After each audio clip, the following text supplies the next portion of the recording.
ইয়া নবী সালামু আলাইকা, এটা বললে কিচ্ছু হইব না। এটা বললে কি হবো না?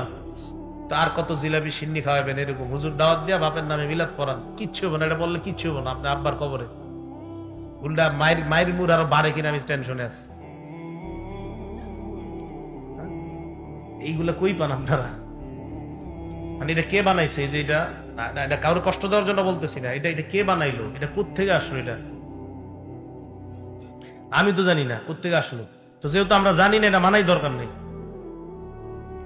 আমরা জানি কোনটা, আল্লাহুম্মা সাল্লি আলা মুহাম্মাদ ওয়া আলা আলি মুহাম্মাদ কামা সাল্লাইতা আলা ইব্রাহিম ওয়া আলা আলি ইব্রাহিম ইন্নাকা হামিদুম মাজিদ। সবাই পারেন কিনা?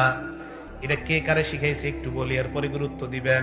দুনিয়ার আখেরাতের শ্রেষ্ঠ মানুষ, দুনিয়া আখেরাতের শ্রেষ্ঠ মানুষ, দুনিয়ার শ্রেষ্ঠ উম্মত, দুনিয়া আখেরাতের শ্রেষ্ঠ মানুষ আমাদের নবী, দুনিয়া আখেরাতের শ্রেষ্ঠ উম্মত আবু বকর সিদ্দিক।